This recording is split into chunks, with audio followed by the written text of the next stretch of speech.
3 এই যে অসীম দাস মানে আলোচনা করছে দ্বন্দ্বমূলক বস্তুবাদ। তো অসীম দাসের আমি একটু মানে কি বুঝতে পারছি না কি সমস্ত বস্তুই বলছে পরিবর্তনশীল, সমস্ত বস্তুই বলছে পরিবর্তনশীল। যেমন এটা, এই যে লোহা, এটাও বলছে পরিবর্তনশীল, আমাদের সব কিছু বলছে পরিবর্তনশীল। তো আমরা বুঝতে পারছি না। তো অসীম দাসের কাছে একটুখানি জানতে চাইবো, একটুখানি বলেন, বুঝি বিষয়টা। দ্বন্দ্বমূলক বস্তুবাদ, হুম একটা কথা মনে রাখতে হবে, বস্তু ভাবের জন্ম দেয়, বস্তু চিন্তার জন্ম দেয়, আবার চিন্তা বস্তুর ওপর ক্রিয়া করে, আবার চিন্তা বস্তুর ওপর ক্রিয়া করে। বস্তু পরিবর্তনশীল। এবার যেটা বলছে আমার দ্বিধা দ্বন্দ্ব আছে, আমরা কি করে বুঝবো? তাহলে আমার একটা প্রশ্নের উত্তর দিতে হয়। বস্তু যদি পরিবর্তনশীল না হয় হুম তাহলে কি হবে? বস্তু যদি পরিবর্তনশীল না হয় তাহলে কি হবে? তো এই প্রশ্নটার আমার উত্তর দিতে হবে, হুম কারো যদি আপত্তি থাকে। হ্যাঁ কিন্তু এই প্রশ্নের উত্তর খুব সোজা, বলে দিলে তখন সবাই বলবে আরে এ তো আমি জানতাম। খুবই সোজা। কীরকম সোজা? বস্তু যদি পরিবর্তনশীল না হয়, হুম। উদ্ভিদ জগৎ প্রাণী জগৎ বলে কিছু থাকবে না। এটাও নিশ্চয় হয়ে যাবে একদম। কীরকম? আমাদের যেমন গাছপালা, নদী নালা, কিচ্ছু থাকবে না।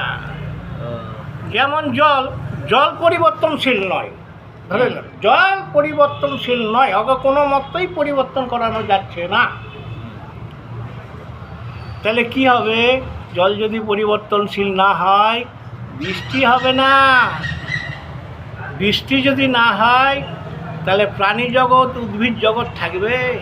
মানে উদ্ভিদ জগৎ আর প্রাণী জগৎ বেঁচে থাকার জন্য জল প্রয়োজন। প্রয়োজন। তাহলে আপনার কি জল যদি পরিবর্তনশীল না হয় হ্যাঁ, তাহলে বাষ্প হবে না, বাষ্প যদি না হয় তাহলে বৃষ্টি হবে না। তাহলে হ্যাঁ, আর বৃষ্টি যদি না হয় গাছপালা থাকবে না। এই তো যুক্তি। গাছপালা শুধু নয়, হ্যাঁ বলেন। উদ্ভিদ জগৎ প্রাণী জগৎ সবই। কিছু থাকবে না। তাহলে এই জায়গাটা ক্লিয়ার হলো যে বস্তু পরিবর্তনশীল। হ্যাঁ হ্যাঁ। আচ্ছা, এটার উদাহরণ এখানে, এখানে ক্যামেরা দেখো, এখানে এই যে যেমন একটা লোহা, হ্যাঁ, এটা কি পরিবর্তনশীল? ওটা পরিবর্তনশীল যদি না হয় ওকে কাটাই যাবে না। কোনো গ্রাইন্ডার কোনো দিয়ে ওকে কাটানো যাবে না, ওই অবস্থায় থাকবে। তাহলে এটা যেমন এখন দাঁড়িয়ে আছে, হয়তো 100 বছর পর মানে কি, মানে প্রতিনিয়তই মানে কি একটা পরিবর্তনশীল ও হচ্ছে, ক্ষয় হতে হতে হতে হতে আর একটা বস্তুতে পরিণত হয়ে যাবে। আর একটা বস্তুতে পরিণত হয়।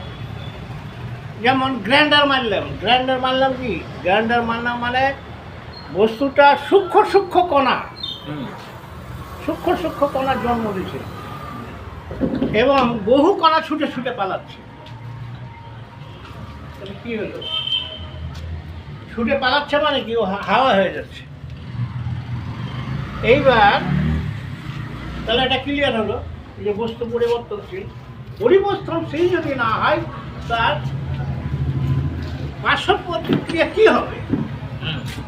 উদ্ভিদ জগৎ প্রাণী জগৎ বলে কিছু থাকবে না। উদ্ভিদ জগৎ যদি না হয় তাহলে আবার ফির অক্সিজেন পাবো না, অক্সিজেন না পেলে প্রাণী জগৎ শেষ। এবার সব শেষ। তাহলে এবার আর বলো। কিছু বলবে? হ্যাঁ বলেন বলো বলেন। বলো বলো।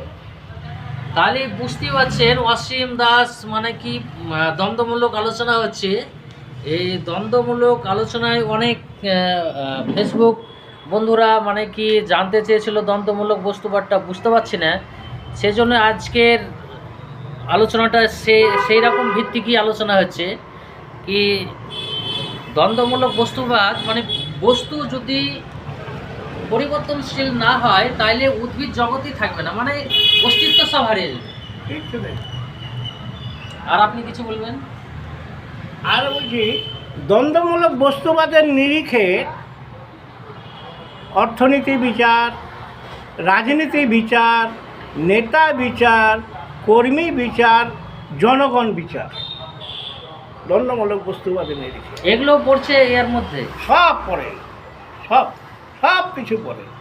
যেমন আমরা কোন অর্থনীতির যুগে বাস করি, আমরা কোন অর্থনীতির যুগে বাস করি, মানে গোটা বিশ্বব্যাপী এখন পুঁজিবাদী অর্থনীতির যুগ। এটা যে পুঁজিবাদী অর্থনীতির যুগ কী করে বুঝবো? সেটাও তো বড় তো প্রশ্ন। পুঁজিবাদী অর্থনীতির বেসিক্যালি আইডিয়া কি? তো জলের বেসিক্যালি আইডিয়া কি? Hydrogen, oxygen. হ্যাঁ, জলকে ভাঙলে কি পাওয়া যাবে? হাইড্রোজেন আর অক্সিজেন। অক্সিজেন। তো পুঁজিবাদী অর্থনীতির বেসিক্যালি আইডিয়া হচ্ছে মালিক শ্রমিক সম্পর্কে উৎপাদন, হুম, মালিক শ্রমিক সম্পর্কে উৎপাদন। মালিক আছে মানেই তার নৈতিক অধিকার আছে, মালিক আছে মানেই তার নৈতিক অধিকার আছে। কি নৈতিক অধিকার? লাভ, মুনাফা। তাহলে মালিক শ্রমিক সম্পর্কে উৎপাদন হয় কি জন্যে? মুনাফার জন্য। এখানে শেষ। তো বুঝতেই পারছেন আজকের একদম শিক্ষার কোনো শেষ নাই, শিক্ষার কোনো শেষ নাই। অসীম দাসের সঙ্গে যতই আমরা আলোচনা করি ততই মানে কি অনেক কিছু জানতে পারি, এবং আপনাদেরও মতামত জানাবেন। অসীম দাস আমরা যে আলোচনা করছি সেটা কেমন হচ্ছে, এবং অন্যদেরকে দেখার সুযোগ করে দিবেন। কমেন্ট, লাইক অ্যান্ড শেয়ার করে এই সমস্ত বিষয়গুলো অন্যদের কাছেও মানে কি তুলে ধরার জন্য আবেদন করছি। অবশ্যই আপনারা আমাদের এই ভিডিওগুলি শেয়ার করবেন। ধন্যবাদ।